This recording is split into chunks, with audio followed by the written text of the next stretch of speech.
Proyek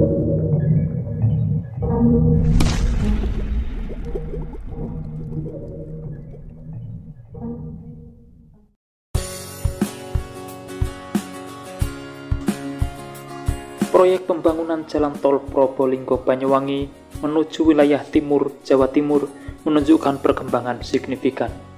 Indikasi ini terlihat dari langkah konkret yang diambil oleh pemerintah Kabupaten Banyuwangi, termasuk keterlibatan langsung Bupati Banyuwangi, Ibu Vestiandani, dalam memantau lokasi yang akan dilalui jalur tol tersebut. Baru-baru ini, Bupati Ibu melakukan kunjungan langsung ke Desa Watukebo, Kecamatan Wongsorejo, yang disebut-sebut menjadi bagian dari trase jalan tol Probowangi. Desa ini menjadi salah satu titik yang masuk dalam peta wilayah yang kemungkinan besar akan terdampak proyek infrastruktur nasional tersebut. Peninjauan ini dilakukan guna memastikan kesiapan daerah serta untuk meninjau situasi sosial masyarakat yang berpotensi terdampak langsung pembangunan. Upaya yang dilakukan Bupati Ibu memperkuat sinyal bahwa proyek jalan tol yang telah lama dinanti-nanti ini segera memasuki tahap realisasi. Terlebih lagi, rencana pembangunan tol Probolinggo-Banyuwangi sebelumnya telah mendapat dukungan secara verbal dari mantan Menteri PUPR Basuki Hadi Mulyono. Pernyataan tersebut memberikan dorongan moral bagi proyek ini menjadi salah satu prioritas nasional untuk memperkuat konektivitas wilayah Jawa Timur. Berdasarkan informasi resmi yang dirilis pemerintah Kabupaten Banyuwangi, pihak pemerintah daerah bersama pemerintah Provinsi Jawa Timur telah lebih dulu menggelar sosialisasi kepada warga yang lahannya akan terdampak oleh pembangunan tol Probowangi. Dalam proses tersebut, sekitar 800 warga dari wilayah terdampak telah dikumpulkan dan diberikan penjelasan mengenai rencana pembebasan lahan. Sosialisasi ini merupakan bagian dari tahapan awal guna menciptakan transparansi serta membangun pemahaman yang baik antara pemerintah dan masyarakat.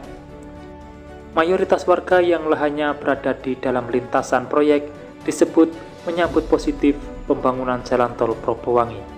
Mereka menyatakan kesediaannya untuk mendukung proses pembebasan lahan, dengan harapan infrastruktur ini akan membawa dampak positif bagi perekonomian daerah, termasuk peningkatan aksesibilitas serta potensi pertumbuhan ekonomi di masa mendatang. Meski begitu, belum ada kejelasan mengenai wilayah desa lain yang akan dilalui proyek jalan tol tersebut. Pemerintah belum mengumumkan secara rinci peta wilayah yang akan terdampak. Demikian pula dengan jadwal pasti pelaksanaan konstruksi jalan tol Probowangi, hingga kini belum ada informasi resmi mengenai kapan tahapan pembangunan fisik akan dimulai. Dari sisi pemerintah daerah, pendekatan yang dilakukan tidak hanya berfokus pada aspek pembangunan infrastruktur, namun juga memperhatikan kondisi sosial masyarakat yang terkena dampaknya. Hal ini penting agar tidak terjadi konflik kepentingan antara pembangunan dan hak warga. Pembangunan jalan tol Probowangi sendiri merupakan bagian dari jaringan tol Trans Jawa yang menghubungkan berbagai kota penting di Jawa Timur, termasuk Probolinggo, Situbondo, hingga ujung timur di Banyuwangi. Sementara dikabarkan Satuan Tugas atau Satgas mulai dibentuk untuk mempercepat pembangunan jalan tol Probowangi, khususnya untuk pembebasan lahan hingga dimulainya pembangunan konstruksi nantinya. Menurut keterangan dari Direktur Utama PT Jasa Marga Probolinggo Banyuwangi, Dominikus Hari Pratama, ada Satgas khusus yang dibentuk. Nantinya, keberadaan Satgas ini akan membantu proses pembebasan lahan, kemudian juga bertugas untuk menginventarisasi dan mengidentifikasi lahan terdampak milik warga, sehingga pengerjaan konstruksi tol bisa segera dimulai atau dibangun untuk ruas tol Banyuwangi.